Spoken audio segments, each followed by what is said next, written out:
Bom dia, bom dia, bom dia. Estamos aqui, começando mais uma semana, pela graça e misericórdia do Senhor. Estamos aqui porque o Senhor tem nos sustentado, a sua mão poderosa tem nos socorrido nos momentos de angústia e por isso estamos de pé, né? E vamos prosseguindo com a nossa palavra, hoje capítulo 22 do livro de Atos. Paulo está preso, está ali apresentando a sua defesa e já começando a declarar de uma maneira tranquila, serena, porque na verdade ele não está querendo se justificar do que ele fez, mas ele está declarando mais uma vez a sua fidelidade ao Senhor que o chamou, que o convocou, né, para esse ministério.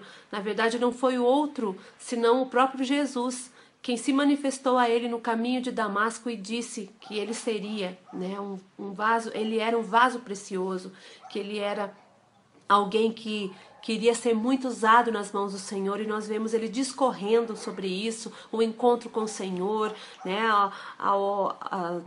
as coisas que ele teve que fazer depois, né, tudo isso, ele falando para a multidão que estava ali ouvindo, né, o que ele estava falando, e de fato a multidão ficou quieta, porque estava uma agitação só, a turba estava muito agitada, mas ele foi discorrendo sobre tudo isso, como ele fez, como ele aceitou Jesus, né, da onde ele era. Em primeiro lugar, ele tinha nascido em Tarso e tal, foi instruído aos pés de Gamaliel, e ele declarando tudo aquilo, até que ele chegou e disse que Deus, né, Jesus, o havia enviado para longe, para os gentios. Quando ele falou nos gentios, os judeus, eles gritaram de uma tal maneira, você pode ver no versículo 22, tira tal homem da terra, porque não convém que ele viva. Na verdade, Paulo não estava mais vivendo mesmo, não estava vivendo para o mundo, ele estava vivendo para Deus.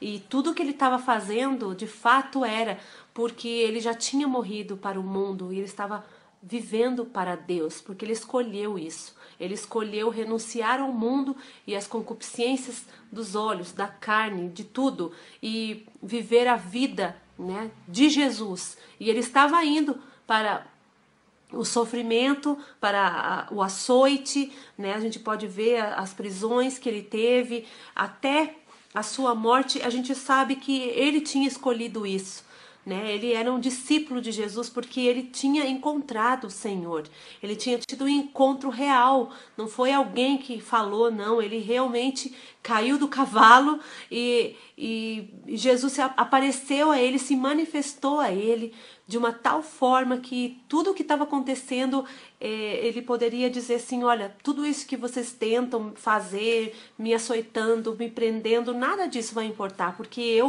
ele mesmo declarou, né, eu carrego no meu corpo as marcas, né, de Cristo, e ele estava pronto para se sacrificar, para se doar, né, para se entregar pela cruz, pelo caminho, né, que ele estava pregando, o evangelho, o caminho, Jesus. E a gente pode ver que quando o comandante tirou ele, né, daquela sala ali, porque as pessoas estavam gritando, estavam atirando as capas, né, e estavam atirando poeira para os ares. A gente sabe que quando naquela época, ou até mesmo hoje, né, no Oriente Médio, tudo, eles fazem esse gesto de atirar poeira para o ar, é uma maneira de mostrar desprezo, né, ou zombaria. Então, aqui pode ter sido até uma exigência para que fosse feita justiça, né? Então eles estavam muito irados e o comandante tirou eles ali, porque realmente a palavra que incitou isso foi que Paulo tinha sido enviado por Jesus para os gentios, e os gentios e os judeus não se davam, né? Desde lá que a gente sabe da lei de Moisés, né? Judeus e gentios, eles estavam em guerra constantemente. E aqui no caso eles não aceitavam isso, eles não aceitavam. E quando Paulo saiu e foi, né, com o comandante, e Paulo falando assim, o que você está para fazer, né? Porque este homem, cidadão romano. O centurião, né, procurou o comandante e disse porque ele sabia que o Paulo era um cidadão romano. Paulo estava amarrado e Paulo falou ao centurião, né, você porventura é lícito açoitar um cidadão romano sem estar condenado? E o comandante veio depois e falou assim, nossa, mas a mim me custou grande soma de dinheiro este título, né, de cidadão. E Paulo disse, pois eu tenho por direito de nascimento. E imediatamente as pessoas se afastaram, né, como você pode ver ali no versículo 29, e o próprio comandante se sentiu receoso quando soube que Paulo era romano, né, porque o mandaram amarrar.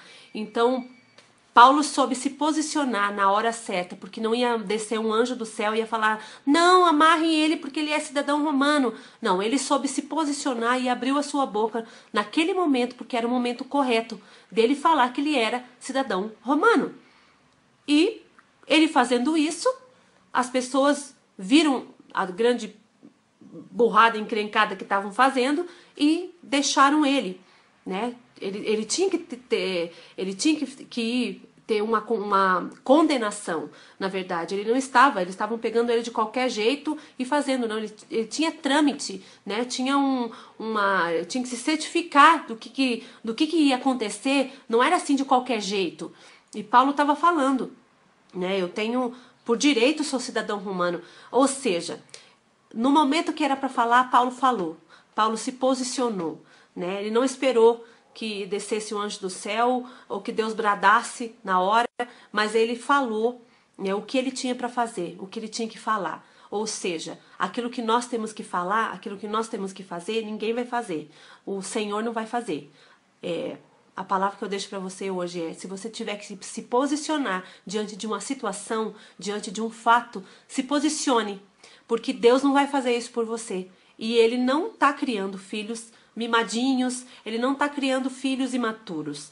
Deus, Ele espera de mim e de você uma atitude real, uma atitude concreta e madura, né? Para que a gente se posicione na hora e no lugar que nós tivemos que fazer isso, porque Ele não vai fazer. Aquilo que Deus é para fazer, Deus fará.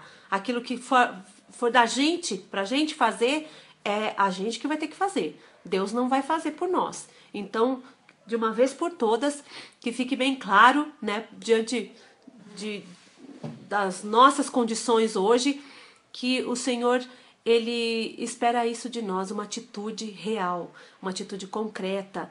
E diante dos problemas que estão à nossa frente, a gente tem que se posicionar e não sermos medrosos. Não sermos medrosas com o que está acontecendo ou o que poderá acontecer diante daquilo que nós vamos falar, daquilo que nós vamos fazer. Mas que a gente tenha uma atitude concreta diante do Senhor para nos posicionar e aí sim recebemos a vitória. Amém? Tenha um bom dia na paz do Senhor. Tchau, tchau.